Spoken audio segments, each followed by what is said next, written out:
Good morning વિદ્યાર્થી મિત્રો. તો આજે આપણે જે પ્રીવિયસ ટોપિકની અંદર જોયું હતું એ પ્રમાણે નવા લેક્ચરની શરૂઆત કરવા જઈ રહ્યા છીએ. ઓકે, સેટની અંદર. અને જે પ્રીવિયસમાં આપણે જે આગળ સ્ટોપ આઉટ કર્યું એ જ વસ્તુ ત્યાંથી કન્ટિન્યુ કરવા જઈ રહ્યા છીએ. અને એ જે ટાઈપ્સ ઓફ આઉટપુટ અને ડિઝાઇનિંગ જે ઇફેક્ટિવ આઉટપુટ એની માટે આપણે શું કરી શકાય અને કેવી રીતે એની અંદર વર્કઆઉટ કરી શકાય એની ચર્ચા ચાલુ છે. જેની અંદર તમે ચર્ચા કરી હતી એ પ્રમાણે decision tree, decision table, flow diagram, system design, એ બધી ચર્ચા આપણે જે છે એની અંદર કરી શકીએ છીએ. બરાબર છે. તો તમે એની અંદર જોઈ શકો છો એ પ્રમાણે કે એની અંદર કઈ રીતે આપણે ડીએફડીનો ફ્લો વર્ક થાય છે એ વસ્તુ બી તમે ત્યાં આગળ માર્ક કરી શકો છો. બરાબર છે. અને ડેટા ફ્લો ડાયાગ્રામ જે છે એ તમને પણ આઈડિયા હશે કે એની અંદર તમે સ્ટ્રક્ચર નક્કી કરી શકો છો કે કઈ રીતે ફ્લો જવાનો છે એની ચર્ચા આપણે કરીએ છીએ. અને કયા સિમ્બોલ્સ છે, ઈઆર ડાયાગ્રામ્સ છે, કઈ રીતનું આઉટપુટ છે, તો એ આપણે ચર્ચા આજે કરવા જઈ રહ્યા છીએ. તો તમે જોઈ શકો છો પ્રમાણે કે ટાઈપ્સ ઓફ સિસ્ટમની આપણે જે વાત કરી હતી એની અંદર જે છે લોજિકલ ડિઝાઇન એન્ડ જે છે એની અંદર લોજિકલ અને ફિઝિકલ. હવે તમારે એ ડાઉટ થશે કે લોજિકલ અને ફિઝિકલ મીન્સ વોટ. બરાબર ને? તો લોજિકલ જે ડિઝાઇન જે છે એની અંદર આપણે રિપ્રેઝન્ટ કરીએ ડેટા ફ્લો, ઇનપુટ્સ અને આઉટપુટ્સ ઓફ ધ સિસ્ટમ. બરાબર. હવે ડેટાનો ફ્લો ઇન ધ સેન્સ કે તમે હવે સિસ્ટમ બનાવી રહ્યા છો. ઓકે, એ સિસ્ટમની અંદર કઈ રીતનો ડેટા ઇનપુટ એટલે કે યુઝર કેવા ડેટા ઇનપુટ કરશે, એનું આઉટપુટ શું હશે, એને એકોર્ડિંગ એની સિસ્ટમ કઈ રીતે થશે, ઇનપુટ એટલે સોર્સ કઈ જગ્યાએથી ડેટા કલેક્ટ થવાના છે, કઈ જગ્યાએ ડેસ્ટિનેશન આઉટપુટ શું હશે, that is important. Yes or no? તો એ વસ્તુ બહુ આપણે ધ્યાનમાં રાખવાની છે વિદ્યાર્થી મિત્રો. અને જે ડેટાનો સ્ટોર કરે છે, see DFD, see just a second,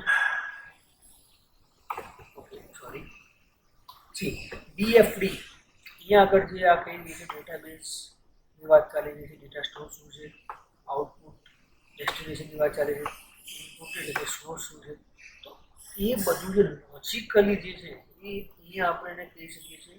એ બધી વસ્તુ જે છે આપણે કન્સિડર કરીએ છીએ ડીએફડી. શેની અંદર કન્સિડર કરીએ છીએ? ડીએફડીની અંદર. અને ડીએફડી એક એવું જે કહેવાય છે રિપ્રેઝન્ટેશન છે ડેટાનો, જેની અંદર તમે યુઝરને એક ઇન્ફોર્મ કરી શકો છો અને એક વાત કરી શકો છો કે જે આ વસ્તુ જે તમારી છે મીન્સ કે ડીએફડીની જે ફ્લો જે તમારો જઈ રહ્યો છે એ વસ્તુ જે છે તમારે કઈ રીતે હેપન થવાની છે, કઈ રીતે બનવાની છે, શું એની અંદર ઇફેક્શન થવાની છે, કઈ રીતનું એનું સ્ટ્રક્ચર નક્કી કરવાનું, બધી જ વસ્તુ તમે ત્યાં આગળ ડિઝાઇન કરી શકો. બરાબર છે. બીજી વસ્તુ તમે જોઈ લો જે ચેકઆઉટ કરી શકો છો એ પ્રમાણે કે તમારું જે છે કે data flow diagram, ER diagram, modeling are used.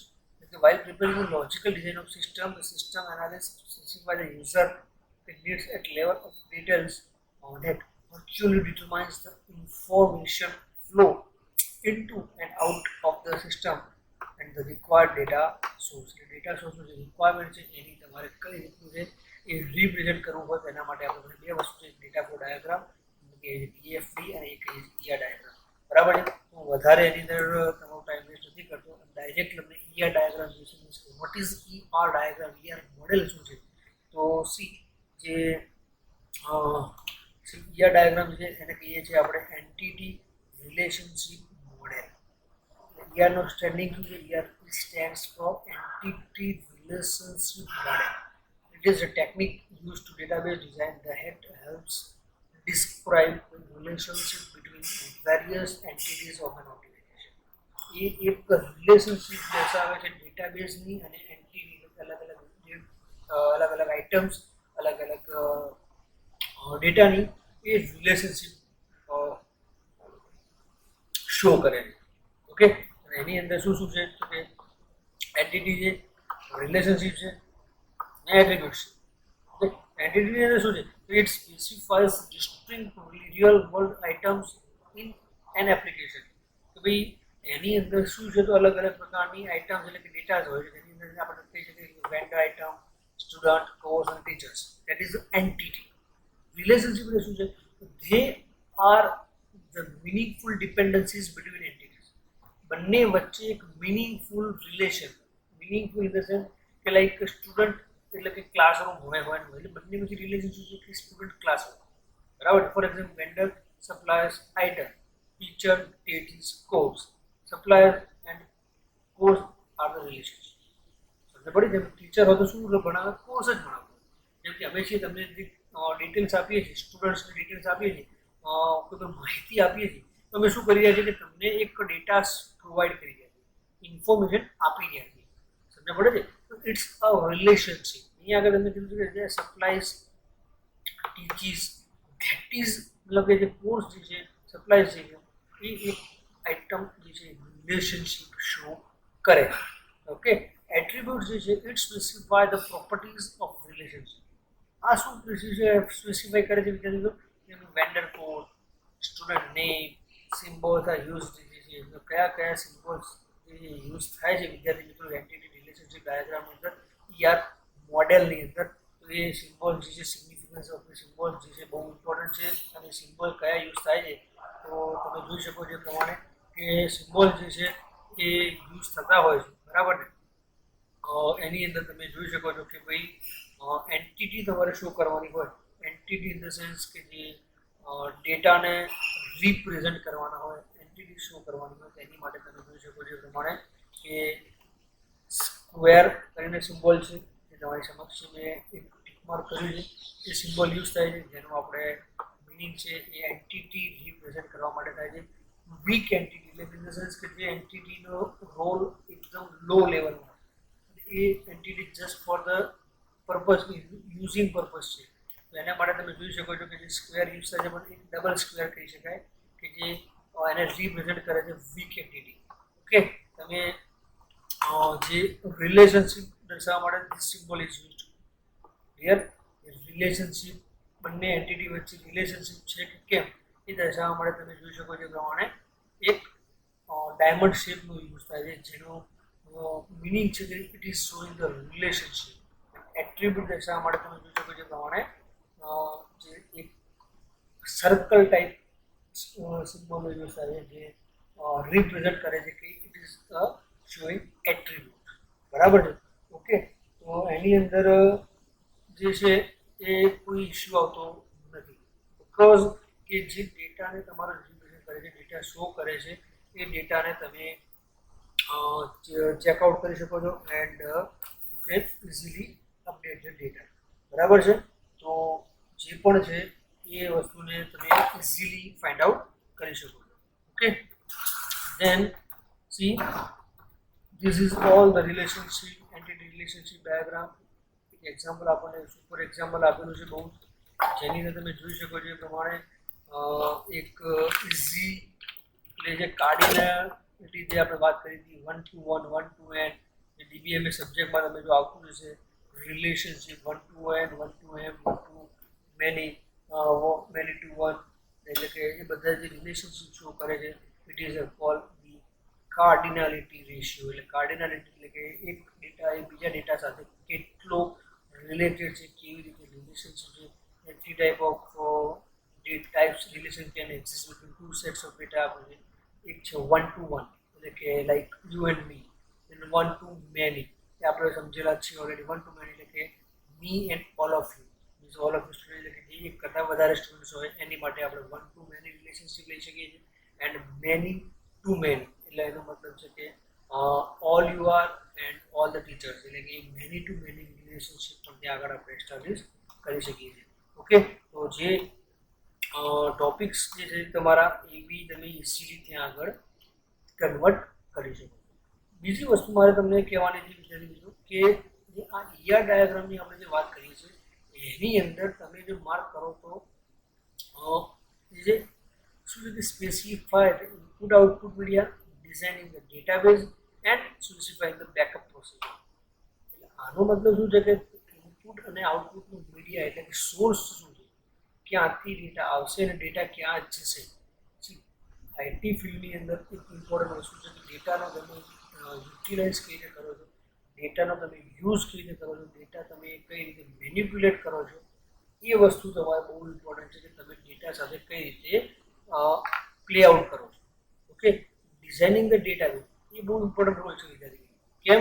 કારણ કે જે ડેટા તમારી પાસે છે હવે એ ડેટાને તમે પ્રોપર વેની અંદર સ્ટોર કરો, પ્રોપર વેની અંદર એને યુટિલાઇઝ કરો અને એની ડેટા ટાઈપની ડેટા ફિલ્ડ જે છે એની ટાઈપ, એની સાઇઝ, એની જે સ્ટોરેજ કઈ ફોર્મેટમાં થશે, લાઈક ડેટ ફોર્મેટ છે, ઇમેજ છે, ન્યુમેરિક છે કે ટેક્સ્ટ છે, that is different kind of data એ તમારે ત્યાં આગળ ત્યાં પણ રાખવાનું.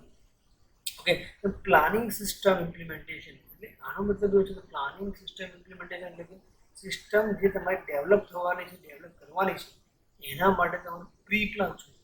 Vote is the pre plan to exist the system અને એ સિસ્ટમને મેન્ટેન કરવા માટે તમે શું કરવાના છે. દેન આફ્ટર જે છે અપડેટિંગ કોસ્ટ. યસ, તમે એક વેબસાઇટ બનાવી દીધી, બરાબર છે, વેબસાઇટ તો 1 વર્ષ સુધી તમારું વેલિડ છે, એના પછી તમારે એ ડોમેનને રિન્યૂ કરાવવાનું છે. રિન્યુઅલ ચાર્જીસ જે છે, જ્યારે તમે નવું ડોમેન પરચેસ કરો છો તો 1000 થી 1500 રૂપિયા થાય, બરાબર.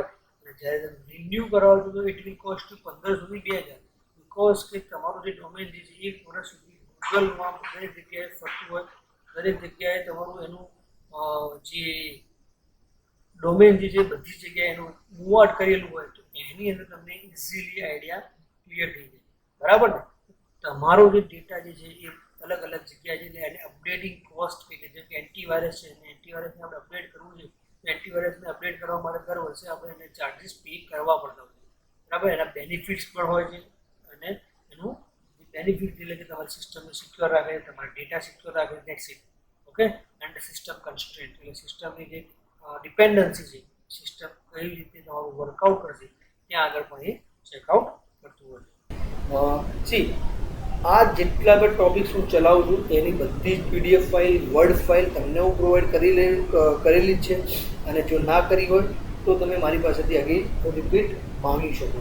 ઓકે, તો તમને એના પોઈન્ટ જે છે એ બધા જ પોઈન્ટ તમને હું ક્લિયર કરી આપીશ. ઓકે, તો એના રિગાર્ડિંગ જે પણ તમારા પોઈન્ટ્સ જે છે અને જે પણ તમને કોઈ પ્રોબ્લેમ છે એ તમે મને વોટ્સઅપ થ્રુ કાં તો મને કોલ કરીને પણ એને પોઈન્ટ્સ ક્લિયર પૂછી શકો છો કે આ ટોપિકની અંદર તમે જો આ ક્વેશ્ચન ન સમજ પડે કાં તો તમને ખબર ના પડતી હોય તો પણ તમે મને આ રિપીટ કરવાનું કહેશો તો પણ આપણે આ જે લેક્ચર છે એને ફરીથી થોડું રીડિફાઇન કરીને રિપીટ કરીશું, બરાબર.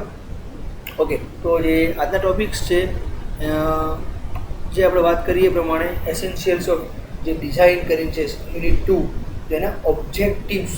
એટલે ઓબ્જેક્ટિવ્સની અંદર મેં તમને હાલ વાત કરીએ પ્રમાણે વિદ્યાર્થી મિત્રો કે જે આપણે કોઈ પણ સિસ્ટમની શું કરવાની છે, ડિઝાઇન કરવાની હોય. શું કરવાનું હોય વિદ્યાર્થી મિત્રો?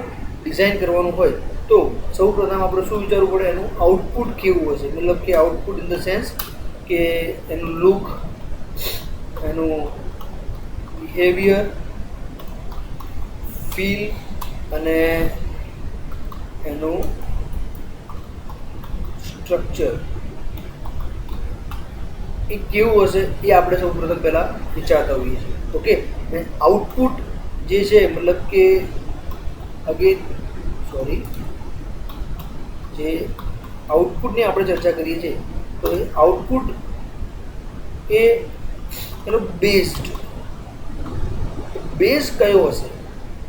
બેઝ ઇન ધ સેન્સ કે એનું સ્ટ્રક્ચર જે છે એનું પ્લેટફોર્મ કહી શકાય. સેકન્ડ થિંગ કહી જાય કે એનું પ્લેટફોર્મ, બરાબર ને. તો એનું જે પ્લેટફોર્મ જે છે એ કયું છે તો એના માટે આપણે કન્સિડર કરવું હોય પોઈન્ટ તો લેંગ્વેજનો પોઈન્ટ કન્સિડર કરી શકીએ વિદ્યાર્થી મિત્રો, બરાબર છે. લેંગ્વેજ ઇન ધ સેન્સ કે તમે એક પ્રોજેક્ટનું તમને હું કામ આપી રહ્યું છું, બરાબર છે. જેમ કે સેમિસ્ટર 6 એમને એક પ્રોજેક્ટ બનાવવાનો બરાબર. 50 દિવસનો જે પ્રોજેક્ટ બનાવવાનો હતો,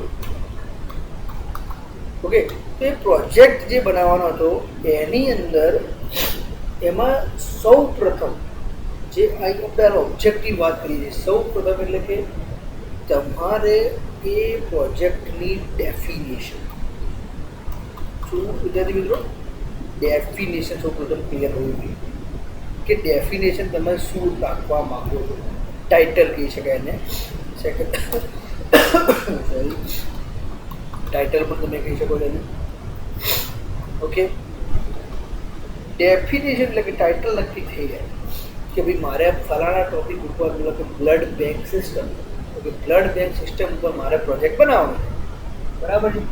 બ્લડ બેંક ઉપર પ્રોજેક્ટ મારે જો ડેવલપ કરવાનો છે, ટૂંકી તમને કહી દઉં તો બ્લડ બેંક નામનો પ્રોજેક્ટ જે ડેવલપ કરવાનો છે, બરાબર, તો એ ટોપિક મારું જે ટાઇટલ નક્કી થઈ ગયું, ફિક્સ થઈ ગયું. Vote the point. એના પછી આવે છે સૌથી ઇમ્પોર્ટન્ટ વસ્તુ, એ છે આપણી લેંગ્વેજ. શું આવે છે વિદ્યાર્થી મિત્રો? લેંગ્વેજ. અને લેંગ્વેજ કેમ? તો લેંગ્વેજ જે છે માર્કેટની અંદર તમે જોઈ શકો છો એ પ્રમાણે કેટલી લેંગ્વેજીસ અવેલેબલ છે. તમને એ કહી દઉં, બેઝિક સિમ્પલ જો વેબસાઇટ બનાવી હોય તો તમે HTML-માં પણ બનાવી શકો. દેન આફ્ટર વિઝ્યુઅલ બેઝિક એટલે કે VB, જે આપણા as a subject 30 I think 4 જે સબ્જેક્ટ છે જે તમે ભણી રહ્યા છો રિસેન્ટલી આ તમારા સેમેસ્ટરની અંદર, જે વિઝ્યુઅલ બેઝિક, એની અંદર પણ તમે એક વિન્ડો બેઝ એપ્લિકેશન ડેવલપ કરી શકો છો. એના પછી જો આપણે વાત કરીએ તો જે છે આઈ થિંક PHP, જે તમે નામ સાંભળેલું હશે. દેન આફ્ટર છે .NET, દેન આફ્ટર છે જાવા, અને એના પછીની વાત કરીએ તો આપણે એન્ડ્રોઈડ, દેન આફ્ટર પાયથોનની અંદર પણ તમે તમારું પ્રોજેક્ટ મીન્સ કે આપણે ટાઇટલ જે છે આપણે કામ કરી શકીએ છીએ. ઓકે, તો મારે તમને જ કહેવાનું છે કે સૌ પ્રથમ જે તમે ઓબ્જેક્ટિવ્સ એટલે કે આપણું જે સિસ્ટમની વાત કરીએ છીએ, ડિઝાઇનની વાત કરીએ છીએ, એસેન્શિયલ છે.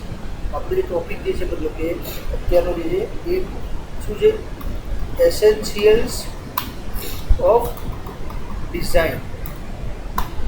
એનો મતલબ શું છે વિદ્યાર્થી મિત્રો? કે એસેન્શિયલ્સ ઓફ ડિઝાઇન એનો મતલબ એવો છે કે જે આપણે સિસ્ટમની ડિઝાઇન કરીએ છીએ, મતલબ ડિઝાઇન કરવા માટેની જરૂરિયાત. જેમ કે તમે કોઈ જગ્યાએ રહેવા જાઓ, બરાબર, તો રહેવા જાઓ છો તો તમે સૌ પ્રથમ શું નક્કી કરો કે એ ઘર જે છે એનું લોકેશન કેવું? Yes or location in the sense એની જગ્યા કેવી છે, લાઈક આજુબાજુ સ્વચ્છતા છે કે નહીં, આજુબાજુનું નેચર કેવું છે, પબ્લિક જે છે એ એન્વાયરમેન્ટ કેવું છે, એટમોસ્ફિયર કેવું છે, એ બધું જ આપણે જોતા હોય. કેમ? બિકોઝ કે આપણે ત્યાં આગળ રહેવાનું છે બને. સર, તો એ જ રીતે અહીંયા આગળ પણ આપણે જે એસેન્શિયલ્સ ઓફ ડિઝાઇનની જે વાત કરીએ છીએ, અને એસેન્શિયલ્સ એટલે કે શું જરૂરી છે, અને એ જરૂરિયાતને પૂર્ણ કરવા માટે કે મતલબ કે એ જરૂરિયાતને ફૂલફિલ કરવા માટે આપણે શું કરી શકીએ તો એ પણ જે કહી શકાય કે એનો ઓરા જે એ નક્કી થવું જોઈએ. તો એની માટે સૌ પ્રથમ આપણે તમે વાત કરીએ પ્રમાણે ડિઝાઇન, તેના આપણે એનું જે આઉટપુટની વાત કરી, look, behaviour, feel, structure. Then after આઉટપુટની અંદર અગેન આપણે એનું કીધું પ્લેટફોર્મ, બહુ ઇમ્પોર્ટન્ટ વસ્તુ વિદ્યાર્થી મેં તમને હાલ વાત કરી. અને પ્લેટફોર્મની અંદર મેં તમને આ વાત કરી દીધી એ છે લેંગ્વેજ. લેંગ્વેજ જે આપણે આ પોઈન્ટ મેં તમને અહીંયા સાથે તમારી લખેલા જ છે. એ લેંગ્વેજ પણ તમારે બહુ જ ઇમ્પોર્ટન્ટ છે. અને એ બધું જ નક્કી થઈ જાય એટલે કે લાઈક તમારો ટાઇટલ નક્કી થઈ જાય, ટાઇટલ નક્કી થઈ જાય એના પછી તમારી લેંગ્વેજ પણ નક્કી થઈ જાય, બરાબર. ધેન આફ્ટર બહુ જ ઇમ્પોર્ટન્ટ વસ્તુ છે કે ટાઈમ, એટલે કે ડેડલાઇન. શું કહેવાય એને? ડેડલાઇન. વિદ્યાર્થી મિત્રો, ડેડલાઇન ઇન ધ સેન્સ કે જે આપણે આઈટી ઇન્ડસ્ટ્રીઝની અંદર કામ કરે છે કે નોન આઈટી ઇન્ડસ્ટ્રીઝની અંદર કામ કરે. જેમ કે આપણે ઘરે ફર્નિચરનું કામ કરાવવું છે, ઓકે, તમારી પાસે ઓનલી 10 ડેઝ એટલે કે 10મા દિવસે તમારે એક ઘરની અંદર ગૃહ પ્રવેશ કરવાનો છે, બરાબર. તો હવે એવા કેસની અંદર તમે શું કહો છો, કોઈ એક જે એનું ફર્નિચર જે કાર્પેન્ટર છે, બરાબર, તો એને તમે શું કહેશો કે ભાઈ તમે મને 8 દિવસની અંદર કેટલું કમ્પ્લીટ કરીને આપશો, જશો ને? તો એ કેમ આપણે પૂછીએ, તો એ કમ્પ્લીટ કરવાનું જે પણ પૂછીએ છીએ એને, તો એ પૂછવાનું રીઝન શું છે વિદ્યાર્થી મિત્રો? તો રીઝન એક જ છે કે આપણે જે ડેડલાઇન જે છે, આપણો જે ગ્રહ પ્રવેશ કરવાની જે તારીખ છે એ આપણે ફાઇનલ છે કે ભાઈ આ તારીખ એટલે આ તારીખે મારે આ કામ જોઈએ, બરાબર. તો એના માટે આપણે કોઈ પણ પ્રોજેક્ટ, આપણે ટુ ધ પોઈન્ટ વાત કરીએ છીએ, સેટના સબ્જેક્ટ રિગાર્ડિંગ, એટલે કે કોઈ પણ પ્રોજેક્ટ લઈએ છીએ કાં તો કોઈ પણ કાર્ય લઈએ છીએ, તો એ પ્રોજેક્ટ જ્યારે કોઈ પણ ક્લાયન્ટ તમને એલોકેટ કરે એટલે કે તમને અસાઇન કરે છે, તમારી જોડે બનાવવાનું નક્કી કરે છે, તો એને તમારે ટાઈમ આપવો પડે, ડેડલાઇન આપવી પડે કે સેમ્પલ કોપી હું તમને 2-3 દિવસની અંદર પ્રોવાઈડ કરીશ, મતલબ કે એનું જે ડિઝાઇનિંગ છે, સ્ટ્રક્ચર છે, કે આ રીતનું તમારું લુકિંગ હશે, મતલબ ડેટા તમારા આવી રીતે દેખાશે, તમારી ઇમેજ આવી રીતે દેખાશે, બધું જ આપણે એને એક્સપ્લેન કરીને સમજાવવું પડે. અને એમ કહેવો લાસ્ટની અંદર આપણે એને કહેવાનું હોય છે કે જે તમારું આ જે પ્રોજેક્ટ મીન્સ કે જે તમારું વેબસાઇટ છે એને 3 થી 4 દિવસની અંદર અમે તમને સેમ્પલ આપીશું, મીન્સ કે એક સેમ્પલ ડેમો કોપી આપવાની છે એમને, લાઈક ઇમેજીસ આપીશું કે ભાઈ તમે આ જે છે કન્ટેન્ટ આપી છે, જે તમારું સ્ટ્રક્ચર છે તમને ગમે છે કે લુક એન્ડ ફીલની વાત કરી છે આપણે, એની વાત કરી છે લુક, બરાબર. એ લુક જે છે આપણે જે ડિઝાઇન કર્યું છે એ એને ગમે છે કે નહીં, તો એ આપણે એની જોડેથી પૂછવાનું, બિકોઝ આપણને ગમે છે એ તો આપણે બનાવી દીધું છે, બટ જે પણ ક્લાયન્ટ છે એને ગમે છે કે નહીં એ નક્કી કોણ કરે કે જે તે ક્લાયન્ટ, બિકોઝ એ આપણને શું આપે છે, મની આપે છે. જે ટાસ્ક આપણે બનાવીએ છીએ, જે પ્રોજેક્ટ આપણે ડેવલપ કરીએ છીએ, એ પ્રોજેક્ટ ડેવલપ કરવાના એ આપણને શું આપે છે, પૈસા, બરાબર. તો આ બધી ચર્ચા કરવાનું મિનિંગ એક જ છે વિદ્યાર્થી મિત્રો, એસેન્શિયલ્સ ઓફ ડિઝાઇન, એટલે કે જે ડિઝાઇનિંગ એક એવો ફેઝ છે, ડિઝાઇનિંગ એક એવી વસ્તુ છે વિદ્યાર્થી મિત્રો કે એની અંદર તમે જેટલી તમારી સ્માર્ટનેસ, જેટલું તમારું આઈડિયા, જેટલું તમારું જે કહેવાય લોજિક, એ લોજિક તમે તમારી રીતે એને ડેવલપ કરી શકો છો. એ ડેવલપ જે છે તમારું એને એ રીતે ડિઝાઇન કરો કે જેથી કરીને તમારું કાર્ય ત્યાં આગળ અટકે નહીં, બરાબર છે. તો એ આપણે ઓબ્જેક્ટિવ્સની અંદર એટલે કે એના એસેન્શિયલ્સ ઓફ ડિઝાઇનની વાત કરી. એના પછી ડિઝાઇનિંગ ઇફેક્ટિવ આઉટપુટ. તો હવે જે આઉટપુટની આપણે વાત કરીએ છીએ, એટલે કે જે આઉટપુટ જે આપણને જોઈએ છે, એટલે ક્લાયન્ટ આપણને શું આપે છે, એક આના રિગાર્ડિંગ હું તમને એક પોઈન્ટ આઉટ કરી આપું કે જે ઇફેક્ટિવ આઉટપુટ, તો આપણને ક્લાયન્ટ શું આપે છે, એક ડેમો વેબસાઇટ આપે. શું આપે? ડેમો વેબસાઇટ, કે ભાઈ એને કોઈકની વેબસાઇટ જોવેલી હોય, મતલબ કે લાઈક ફ્લિપકાર્ટની એ વેબસાઇટ છે, ઓકે, તો મારે એક બિઝનેસ ચાલુ કરવો છે અને એનું ઓનલાઈન માર્કેટિંગ કરવું, મીન્સ કે ઓનલાઈન સેલિંગ કરવું છે, ઓકે. તો એ ઓનલાઈન સેલિંગ કરવું છે વિદ્યાર્થી મિત્રો, તો એની માટે મારે કોઈ બી ક્લાયન્ટને મારે બનાવવા આપ્યું છે, મીન્સ કે કોઈ જે એનું કંપનીને કામ કરવા આપવું છે, તો એને હું શું કહીશ કે ભાઈ આ ફ્લિપકાર્ટ જે છે એના જેવી જ બનાવવાની, પરંતુ એટલી બધી હેવી નથી બનાવવાની, because Flipkart is a brand, અને એ બ્રાન્ડ એ ઓલ ઓવર વર્લ્ડમાં છે, મીન્સ કે ઓલ ઓવર ઇન્ડિયાની અંદર આપણે એનું જે છે પ્રોડક્ટ તમારે લાઈક પરચેસ કરવી હોય તો તમે પરચેસ કરી શકો છો from all over the India, all over the world. Yes or no? તો આપણે જે સિમ્પલ ફ્લિપકાર્ટ કન્સેપ્ટ લાઈક એની આપણે જે પ્રોડક્ટ ડિસ્પ્લે આ રીતે થવું જોઈએ, કોઈ જે સ્કીમ નવી આવતી હોય તો એનું લાઈક એ રીતે થવું જોઈએ. તો એ બધું શું છે વિદ્યાર્થી મિત્રો, મારો કન્સેપ્ટ તમને કહેવાનો છે કે જે લાસ્ટ આઉટપુટ એટલે કે જે વેબસાઇટ લોન્ચ થશે, લોન્ચ ઇન ધ સેન્સ કે જ્યારે આપણે એને હોસ્ટ કરીશું, તો એ લાસ્ટ આઉટપુટ જે છે એ તમને ડેમો એને કહી શકાય, ડેમો આઉટપુટ તમને ત્યાં આગળ મળી જાય છે. Yes or no?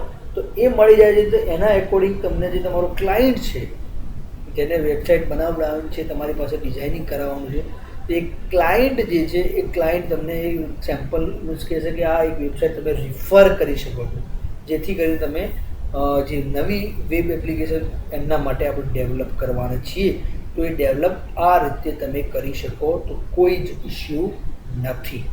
ઓકે, તો એ પોઈન્ટ પર ત્યાં આગળ આપણે કવર થઈ જાય છે. ધેન આપણે છે types of output.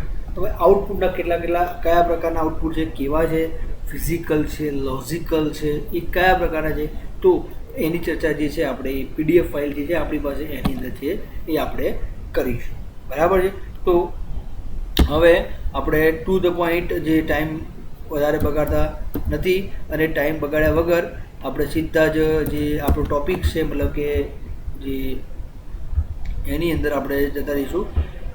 Yes, O year. Okay, તો તમે જોઈ શકો છો એ પ્રમાણે જે સિસ્ટમની ડિઝાઇનની આપણે વાત કરી રહ્યા છીએ.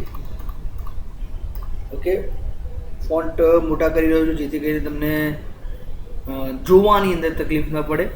બરાબર છે. અમુક વિદ્યાર્થીઓનું એવું પણ કહેવું હતું કે સર ફોન્ટ્સ જે છે અમુક ટાઈમ દેખાતા નથી અમુક વિડીયોઝની અંદર, સો એ પ્રોબ્લેમ ક્રિએટ ન થાય એ એંગલથી તમને ફોન્ટ બી મોટા રાખીએ છીએ. મીન્સ કે PDF ફાઇલને જે ઝૂમ કહી શકાય, જેટલા એંગલથી ઝૂમ થતી હોય છે એટલી ઝૂમ અમે કરીશું જેથી કરીને તમને ક્લિયર રિઝલ્ટ જોવા મળે. ઓકે, તો આપણે ચર્ચા ચાલે છે સિસ્ટમ ડિઝાઇનની. તો અહીંયા આગળ તમે જોઈ શકો છો એ પ્રમાણે એની ડેફિનેશન અને એના જે સ્ટ્રક્ચર જે કહી શકાય કે સિસ્ટમ ડિઝાઇન માટે આપણને મેં તમને હાલ વાત કરી એસેન્શિયલ્સ, એટલે જે ચર્ચા ચાલી રહી છે એસેન્શિયલ્સ એટલે શું જરૂરિયાત છે એ પોઈન્ટ્સ આઉટ તમે અહીંયા આગળ જોઈ શકો છો. બરાબર. આપણે જોઈએ છીએ સૌપ્રથમ પહેલાં system design is the phase that bridges the gap between problem domain and existing system in manageable way. મેં તમને હાલ વાત કરી એ જ પોઈન્ટ છે.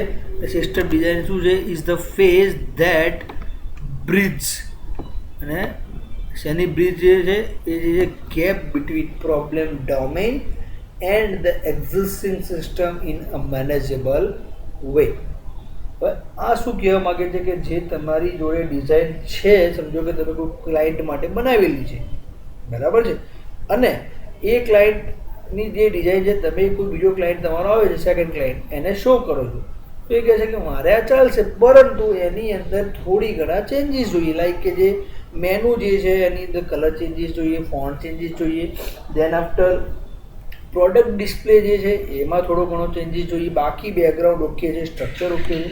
તો ધેટ ઇઝ જે વસ્તુ જે છે એ જે તમારો ક્લાયન્ટ કહે છે એટલે એ શું કહે છે, ફેસ છે કે જે બ્રિજ મતલબ કહી શકાય. બ્રિજનું કામ શું છે તમને આઈડિયા હશે.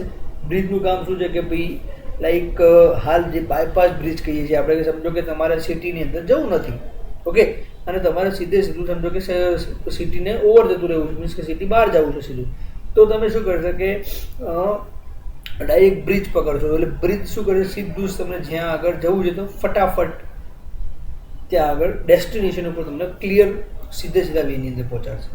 ઓકે, સો એ પોઈન્ટ ત્યાં આગળ છે. અને આ શું કહે છે, it is the phase where the SRS. What is the meaning of SRS વિદ્યાર્થી મિત્રો? કોઈને આઈડિયા છે? SRS, sorry, okay, S stand for, અહીંયા આગળ જો લખેલું હોય તો ઠીક છે, નથી લખેલું બરાબર તો હું તમને કહી દઉં છું. S stand four system, R stand four requirement, REQUIR requirement, અને S સ્ટેન્ડ ફોર સ્પેસિફિકેશન. એટલે સિસ્ટમ રિક્વાયરમેન્ટ સ્પેસિફિકેશન. જેમ કે તમે થર્ડ સેમિસ્ટરની અંદર છો, ઓકે, હવે તમારે શું લેવું છે, એક લેપટોપ લેવું છે, ઓકે.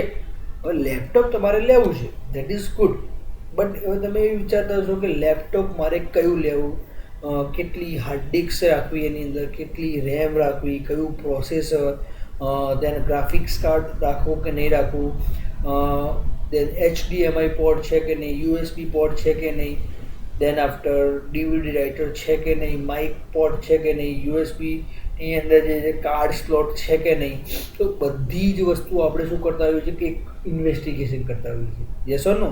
અને એ ઇન્વેસ્ટિગેશન કરતા હોઈએ છીએ તો એ ઇન્વેસ્ટિગેશન કેવું છે કે આપણું એક બેઝ ઇન્વેસ્ટિગેશન છે. કયું ઇન્વેસ્ટિગેશન છે? એ ઇન્વેસ્ટિગેશન જે છે વિદ્યાર્થી મિત્રો એ છે આપણું બેઝ ઇન્વેસ્ટિગેશન.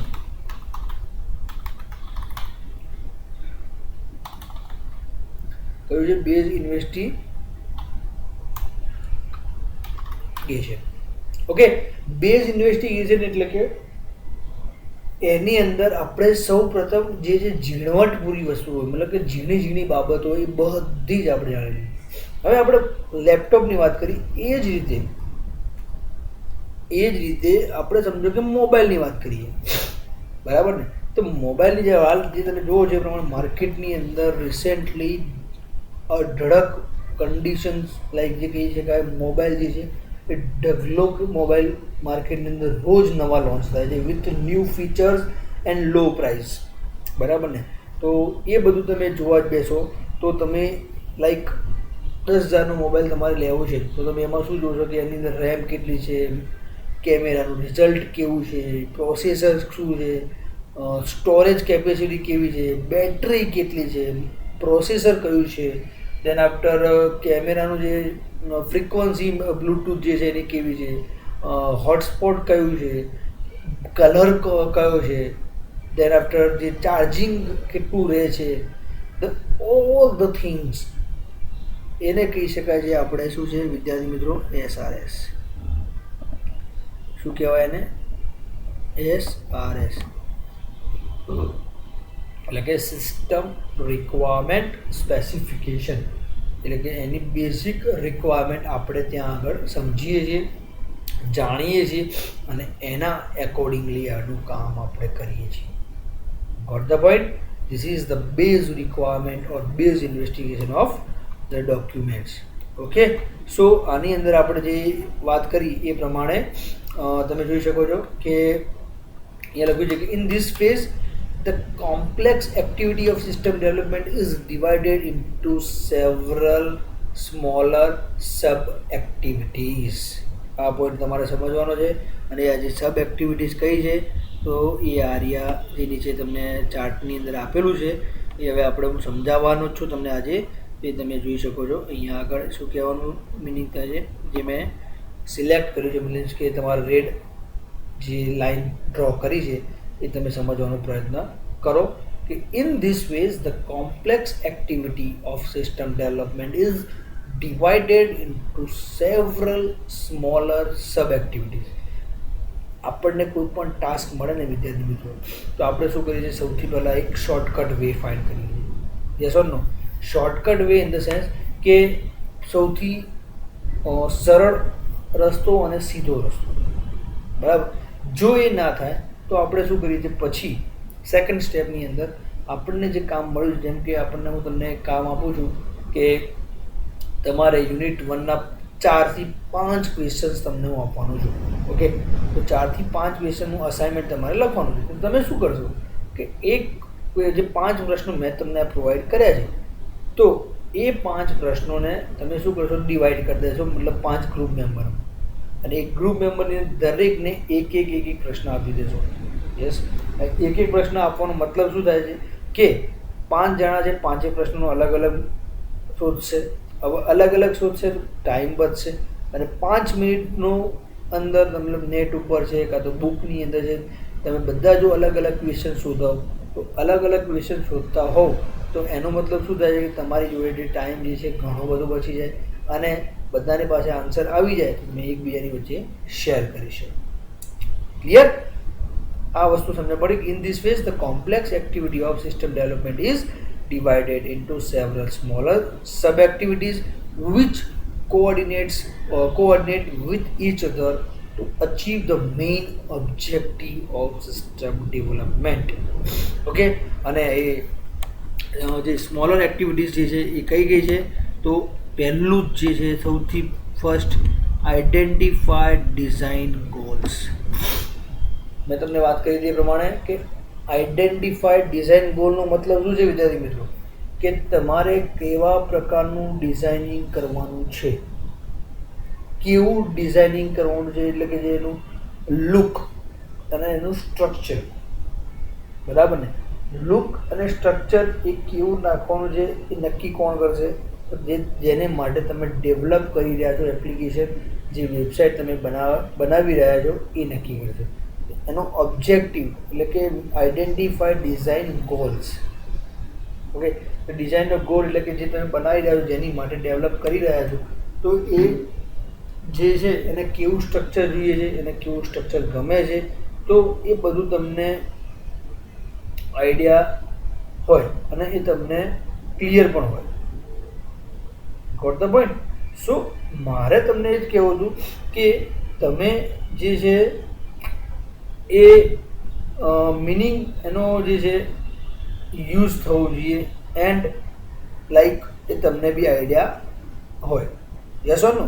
તો આઈડેન્ટિફાઈ ડિઝાઇન ગોલ્સ, જેની અંદર તમને ક્લિયર કટ ખબર પડી જાય કે શું કરવાનું છે, શું નથી કરવાનું. એ મિનિંગ એનો જે છે એને તમે ઇઝીલી ક્લિયરિફાઈ કરી શકો, આઈડેન્ટિફાઈ કરી શકો. બરાબર ને? તો એ જ મતલબથી તમે એને આઈડેન્ટિફાઈ ડિઝાઇન ગોલ્સ છે. ઓકે, એના પછી છે સિસ્ટમ ડીકમ્પોઝિશન.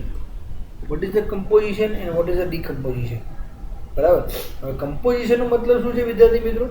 કે જે સિસ્ટમ જે છે તમે ડેવલપ તો કરી રહ્યા છો, પરંતુ હવે તમને ખબર નથી કે ભાઈ આ રીતની સિસ્ટમ છે, આ રીતનું કામ થવાનું છે, આ રીત બનવાનું છે. હવે તમે કોઈ જગ્યાએ ગયા છો નવા, બરાબર. હવે તમે નવા છો, એનો મતલબ કે તમને કોઈ આઈડિયા તો છે નહીં, એનું સ્ટ્રક્ચરની ખબર નથી, એનું જે કહી શકાય કે એનું બિહેવિયર કઈ રીતનું છે. હવે તમે કોઈ નવી ગાડી લાવ્યા છો, બરાબર, અને તમને હું એમ કહું કે ભાઈ ચાલો લોંગ ડ્રાઈવ તમે ચાલો, અને મીન્સ કે તમે આનો એક રાઉન્ડ મારો, તો બરાબર, પણ તમને જ ખબર ના હોય કે તમને કઈ રીતે બનાવવાનું છે, શું બનાવવાનું છે, ક્યાં આગળ જવાનું છે, શું છે, બધી વસ્તુ તમારે બધી કોઈને પૂછવી પડે. તો એ સિસ્ટમની તમે જો નોલેજ ના હોય, બરાબર ને, અને સિસ્ટમ તમને આઈડિયાનો ક્લિયર ના હોય, તો તમે શું કરો ત્યાં આગળ? તો તમને કોઈ આઈડિયા હોય નહીં. યસ ઓર નો? બરાબર ને? તો એના માટે તમને સિસ્ટમની નોલેજ, સિસ્ટમની હાર્ડવેર રિક્વાયરમેન્ટ, સિસ્ટમની સોફ્ટવેર રિક્વાયરમેન્ટ, કઈ જગ્યાએથી એને શું મળવાનું છે, કઈ રીતે મળવાનું છે, એ તમને આઈડિયા ક્લિયર હોવો જોઈએ. બરાબર? ક્લિયર? એના પછીનું જે ટોપિક જે છે આઈડેન્ટિફિકેશન ઓફ કન્કરન્સી. આ પોઈન્ટ બહુ ઇમ્પોર્ટન્ટ છે વિદ્યાર્થી મિત્રો. What is the concurrency? Concurrency એનો મતલબ જે છે એક જ કોઈ સોર્સ હોય અને એક જ જેનો જે એને એક્વાયર કરવા માટે બે જણા મતતા હોય. બરાબર? બે જણા મતતા હોય ઇન ધ સેન્સ કે તમે સમજો કે હું તમને કહું કે ભાઈ એક જ મારી પાસે નોટ છે, બરાબર ને? હવે એક જ નોટ છે, પણ હવે કેન્ડિડેટ જે છે 23 છે. ઓકે, હવે કેન્ડિડેટ 23 છે અને એક જ નોટ છે, તો એના માટે મારે શું કરવાનું? There is a difficulty for me. બરાબર ને? તો ડિફિકલ્ટી જે છે એની માટે મારે હવે હું એની માટે શું કરી શકું? તો એના માટે મારે એક વસ્તુ નક્કી કરવી પડે કે એ પોઈન્ટ આઉટ જે છે એનું નક્કી કરવા માટે કે એનું કેને એક્સેસ આપવું છે, કોને એક્સેસ નથી આપવું. તો એ એક્સેસ આપવા માટે મારે લાઈક એનું લેવલ નક્કી કરવું પડે. બરાબર? એટલે એને આઈડેન્ટિફાય કરવું પડે કે કયા સ્ટુડન્ટ્સને પ્રાયોરિટી ઊંચી આપવાની છે, કયા સ્ટુડન્ટને મારે પ્રાયોરિટી નથી આપવાની. એ જે છે લેવલ નક્કી કરવા માટે મારે જે છે એ એનું કામ. ઓકે, તો આપણે વાત ચાલુ હતી વિદ્યાર્થી મિત્રો કે આઈડેન્ટિફિકેશન ઓફ કન્કરન્સી. બરાબર? એ તમને મેં વાત કરી હતી. એના પછી છે હાર્ડવેર એલોકેશન. હવે હાર્ડવેર એલોકેશનની જો વાત કરીએ આપણે વિદ્યાર્થી મિત્રો, તો hardware allocation in the sense કે તમે કોઈ એવી એપ્લિકેશન બનાવો છો જેમ કે એની અંદર તમારે ફેસ રેકોગ્નાઇઝની જરૂર છે, એટલે કે કેમેરાની જરૂર છે. બરાબર ને? તો હવે તમે એવું તમારી એપ્લિકેશનની અંદર તો એના પર ક્લિક કરશો એટલે કેમેરો સ્ટાર્ટ તો થઈ જશે, પરંતુ એ કેમેરો મતલબ કે જે છે તમારા સિસ્ટમ સાથે અટેચ છે. બરાબર? અને એ અટેચ જે છે એ કેટલો ઓપરેટ પ્રોપર થાય છે એ તમારે ચેક કરવું પડે. બરાબર ને? તો એ ચેક કરવા માટે એ તમારે શું કરવું પડે વિદ્યાર્થી મિત્રો કે એની અંદર તમને ખબર હોવી જોઈએ કે એ હાર્ડવેરને સપોર્ટ કરવા માટે એ કેટલું એને લાઈક જરૂર છે, શું જરૂર છે, એ તમને ખબર હોવી જોઈએ. યસ ઓર નો? બરાબર ને? તો એ હાર્ડવેરની રિક્વાયરમેન્ટ કેટલી છે, કેવી છે, એ આપણને નોલેજ હોવું જોઈએ. ઓકે, એના પછી ડેટાનું મેનેજમેન્ટ. યસ, આ પોઈન્ટ પણ બહુ ઇમ્પોર્ટન્ટ છે. ડેટાનું મેનેજમેન્ટ કેમ, કોણ કહેશે આનું પોઈન્ટ કે ડેટા મેનેજમેન્ટ એટલે શું? તો ડેટા મેનેજમેન્ટ એટલે વિદ્યાર્થી મિત્રો કે તમને મેં કીધું હતું કે આપણે આ સબ્જેક્ટ છે સિસ્ટમ એનાલિસિસ એન્ડ ડિઝાઇન, બરાબર ને? તો આની અંદર શું આવે છે આપણી પાસે? સૌથી પહેલાં તો આવે છે રો ડેટા. કેવા ડેટા આવે છે? રો ડેટા, બરાબર. રો ડેટા એટલે કે જેને કહેવાય કાચી માહિતી. હવે તમને હું ખાલી આ લેક્ચરની અંદર તમને જે છે એવું લાગતું હશે કે જસ્ટ હું એક ઇન્ફોર્મેશન જ આપી રહ્યો છું, પણ એવું નથી. પણ હવે જે ટૉપિક જે છે એ સમજવાનો છે, લાઈક આ જે ટૉપિક છે આપણે એની ચર્ચા જ કરી શકીએ, બીજું કશું કરી શકીએ નહીં, બરાબર ને? બીજું ના કરી શકીએ તો એના માટે આપણે શું કરાય? તો એના માટે આપણે શું કરવું પડે વિદ્યાર્થી મિત્રો? કે આપણે ચેક કરવું પડે કે શું છે, કઈ રીતે કામ થશે, કેટલા ડેટા યુઝ થશે. સમજો કે મારે આ વિડીયો હું બનાવી રહ્યો છું અત્યારે, બરાબર. આ વિડીયોને હું અપલોડ કરવો છે મારે, તો આ વિડીયોની પહેલાં મારે નક્કી કરવું પડે સાઇઝ કેટલી છે. સમજો કે 100 MB છે, 120 MB છે, 200 MB છે. તો એના માટે મારે અપલોડ કરવા માટે કેવા કનેક્શનની જરૂર પડશે, બરાબર ને? હવે કનેક્શનની જરૂર પડશે તો એ કનેક્શનનું નક્કી કોણ કરશે વિદ્યાર્થી મિત્રો? તો એ કનેક્શનનું નક્કી કોણ કરશે એ આપણે નક્કી કરી શકીએ નહીં. એની સ્પીડ એટલે કે તમારી જોડે જે કનેક્શન ડેટા કનેક્શન છે, જેમ કે કયું ટેલિકોમ તમે યુઝ કરો છો, લાઈક આઈડિયા છે, એરટેલ છે, જીઓ છે, વોડાફોન છે, તો એમાંથી તમારું જે કમ્યુનિકેશન જે થાય છે એ કોમ્યુનિકેશન જે છે કેવા લેવલે થાય છે, કેટલા પ્રકારનું થાય છે, તો એ મેનેજમેન્ટ જે છે ડેટાનું કામ કરે છે. What the point? તો this is the main point કે ભાઈ આ વસ્તુ જે છે તમે કામ કરો અને ત્યાં આગળ જઈને તમારું જે લેવલ જે છે, જે તમારો ડેટા જે છે એ કેટલો સિક્યોર છે, કઈ રીતનો તમારો ડેટા યુઝ થાય છે, કોણ યુઝ કરે છે, કેટલા પ્રકારમાં યુઝ કરે છે, બધા જ પોઈન્ટ તમારે ત્યાં આગળ નોટ ડાઉન થતા હોય. જેમ કે અમે જે આ વિડીયો અપલોડ કરીએ છીએ, બરાબર છે, દરેક જણા જોતા બી હશે, નહીં પણ જોતા હોય, that is we don't know, બરાબર.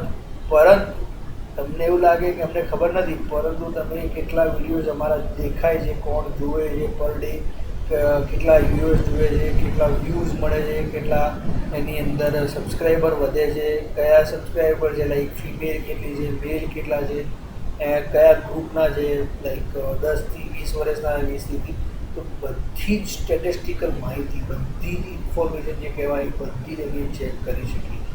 Because we have a channel created, અને એ ચેનલની અંદર બધી માહિતી આપણને એક્સેસ કરી શકીએ, બરાબર છે. તો એ છે ડેટાનું મેનેજમેન્ટ. Global resource handling. હવે આ એક પોઈન્ટ એવો છે વિદ્યાર્થી મિત્રો કે global resource handling in the sense કે લાઈક આપણા જે ડેટા જે છે એ અવેલેબલ, એની અવેલેબિલિટી. જેમ કે તમને હું કહું છું કે ભાઈ હું 2 દિવસ અવેલેબલ નથી, 2 દિવસ હું આઈ એમ એટ માય હોમ, તો ડેટાની અવેલેબિલિટી,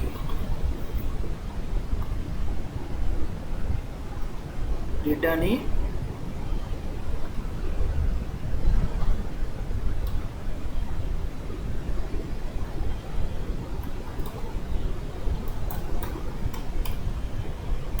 ડેટાની જે છે એ અવેલેબિલિટી કેવી છે, બરાબર.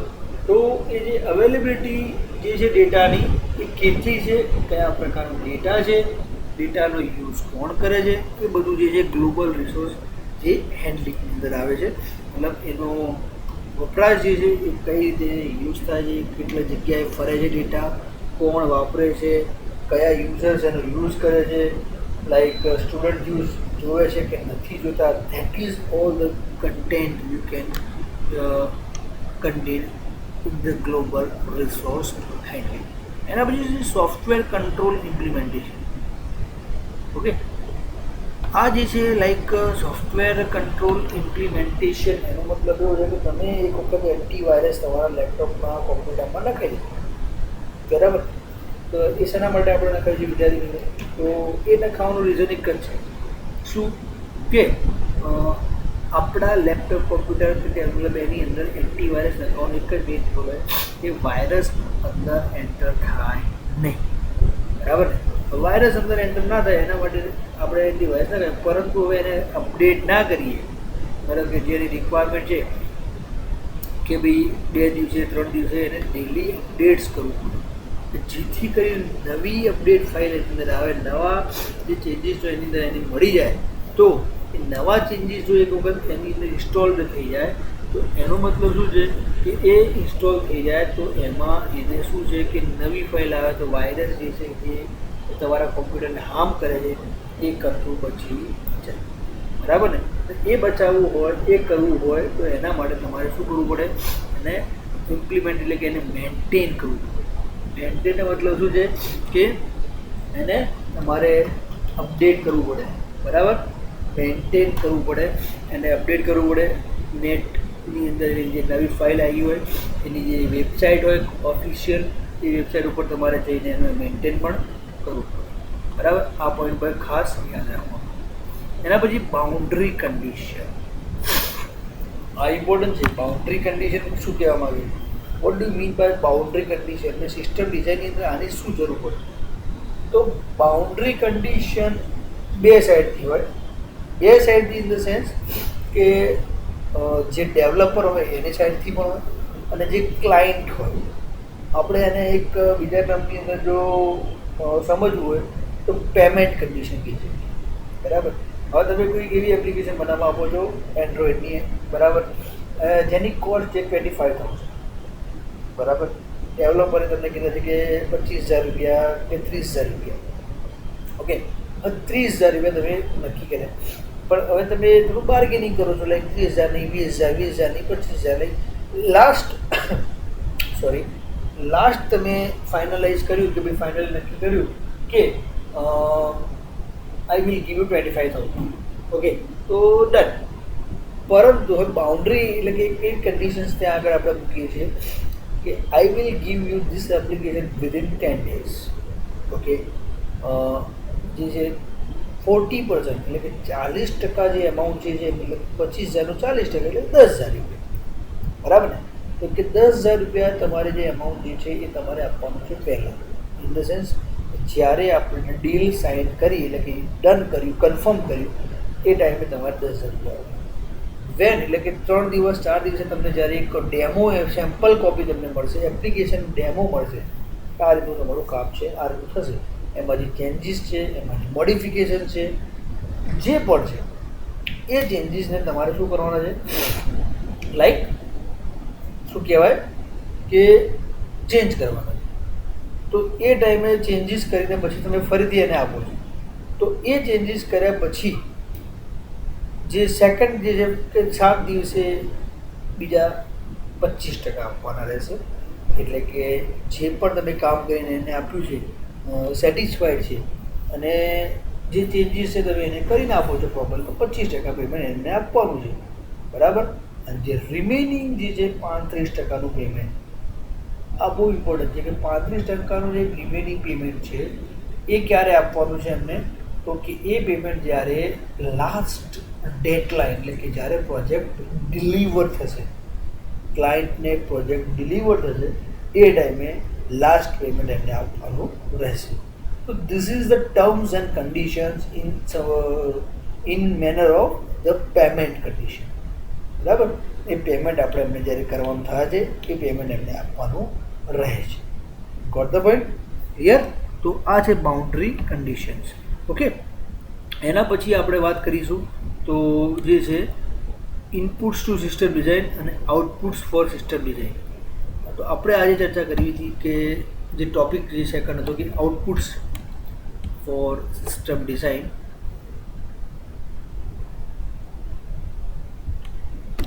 બરાબર ને?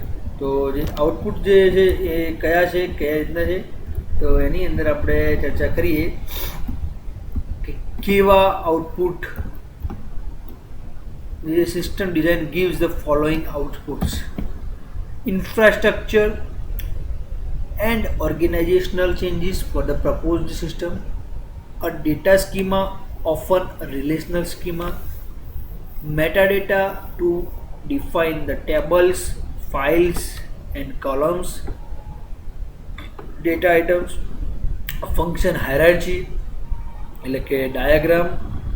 મેં તમને હમણાં હાલ વાત કરી હતી, એ જ પોઈન્ટ અહીંયા આવે છે પાછા, ફરીથી હું રિપીટ કરાવું છું. Don't bother about this points. Or web page map that graphically describes the program structure, actual or pseudocode for each module in the program, prototype for the proposed system. હવે વાત કરવાની છે સૌથી પહેલાં તો tables, files, columns, data items વિશે. તો મેં તમને વાત કરી હતી એ પ્રમાણે આ એક જ પોઈન્ટ આજે આપણે ચર્ચા કરીશું. બીજો પોઈન્ટ જે છે નેક્સ્ટ લેક્ચર મેં કરીશું કે વોટ એવર.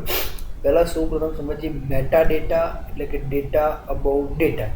એટલે જે તમારી પાસે રો ડેટા આવ્યા છે એ ડેટાને તમે પ્રોસેસ કરો છો.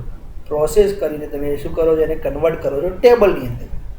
જેમ કે તમારી પાસે નામ આવ્યું છે કે ભાઈ ABC XYZ છાપી YZ વાર. તો ધીસ કાઇન્ડ ઓફ ડેટા તમારી પાસે આવ્યા છે, બરાબર. 1 number, 2 number, 3 number, 4 number, whatever. Yes. તો આ જે ડેટા જે છે, બરાબર ને, તો એ ડેટા છે રો ડેટા.